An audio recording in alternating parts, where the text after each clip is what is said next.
Meet Tansy. She's an 8-week-old lab pup. She is going to eventually be a tracking dog. She's going to be a shed dog, and she's also going to find morel mushrooms. And we're going to document that journey. We're going to video every week of where she's at on her training, how we're training. So make sure you're following along to catch every bit of her training. But today what we're going to talk about is just getting her home, getting engagement, starting her off on her feeding, because as a puppy, she eats with her siblings, and the food's usually in a pan. We're going to start showing her. Hey, good. The food can come from my hand. And of course, she might not be hungry. She did just wake up from a nap. So, yeah, there you go. So it might take her a minute to get going with me. But I use their kibble, and I show them that they can eat it out of my hand, and that they also follow my hand. So they're kind of luring. But, gosh, this girl, you're getting heavy. Potty training. Let's go over it real quick. How we are potty training her. First of all, we're crate training her. So we're making the crate a good thing. The biggest way I do that is after we get them home, we do a little bit of playing engagement, kind of get them wore out as much as possible. We put them in the crate, and if they cry, we just ignore them, just let them work through it.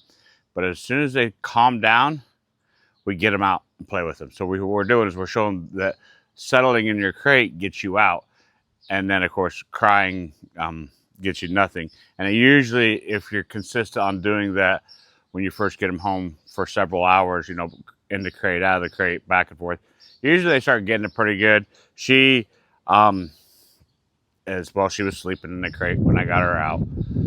But the crate is a big part of the potty training. So we got to have to crate train while we're potty training.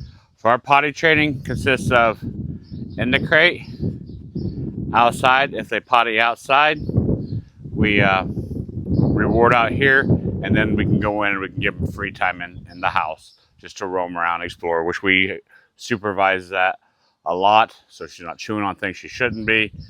I think the biggest thing with puppy training is if you never let them do it, later on in life they won't do it. So if they're never allowed to chew on shoes, there's a good chance they won't.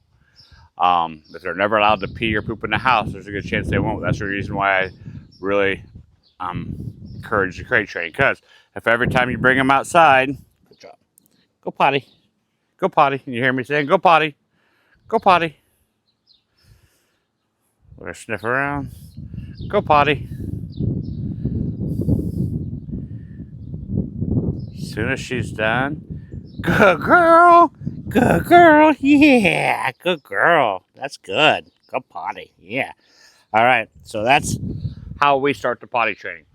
In the crate, out here. Now, when we go back in, we'll give her freedom. We'll play with her. We'll get a tug out. You know, if she's not too tired, she might still be wore out from earlier because we did play earlier. But this is our routine. I recommend if you're gonna get a puppy and you really want to do it right, take a week's vacation, dedicate it to that puppy. You will be, in my opinion, you'll be happy you did. Just for that week, it's you and the puppy. Now, we do give it time alone because I don't want it to create any type of separation anxiety. So she is in a crate with nobody in the room at times, just to show her that she don't have to be with me all the time. But we do spend a lot of time together, a lot of time playing, you know, potty training, or we will spend a lot of time. We'll teach her to follow the lure, just everything with the training, which all that will show as we get to it. But the last thing I want to talk about is, remember, this girl right here is a sponge. She is absorbing everything that happens, whether it's good or bad. If it thunders and it startles her and she runs to the house and you go try coddling her, or you don't do something to try to bring her out of that fear stage, you know, like playing with her, we're going to do a lot of tug and rope play. So if she does get scared of something, I can bring her out of it by showing, hey, it's actually really fun when it thunders. Or if she's food motivated, or, you know, we don't know what she is yet, but we'll find out over the next week or so. If she's food motivated, I'll start kind of chasing the food. It's all about, you know, that prey drive, getting them activated so they're not scared. So it doesn't matter whether it's a vacuum, thunder, fireworks. The 4th of July is coming up. If she starts getting nervous and scared, I'm going to try to activate her to play, to make it fun when she hears or sees those things. Remember, if she's scared of it, now and you don't fix it now, it'll be really tough later. Not impossible, just tough. It's the easiest time to train a puppy with environmentals to get them good with people, other dogs, loud noises, vacuums, anything you can think of that they're scared of. Get them, teach them to swim, get them used to water at least. Now is the time. Nail grinding or nail trimming. I have both here, but I'll just talk about the grinder because I will end up grinding her nails. So I just turn this on. Good girl. Good girl. And then we'll feed her. Good girl. Yeah, good girl.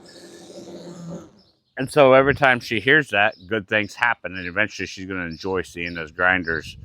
The clippers are something she's seen before and had her toenails clipped.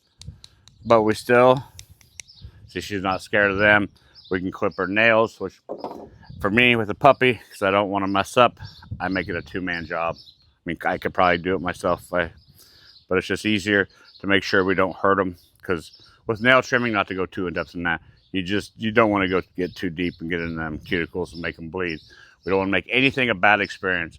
From here, the next 8 weeks, we're going to try to make her life as fun and playful as possible. And everything she experiences is going to be a blast. That way when she's older, everything that we want to do with her, she'll enjoy doing. Good girl. Yeah. Let's see if we can't go poop. So if you want to see Tansy go from an 8-week-old puppy to an adult dog that can track, find sheds, and morel mushrooms, follow along and watch her journey. So hit that subscribe button, hit that like button, and we'll see you next week. Right, girl. Yeah.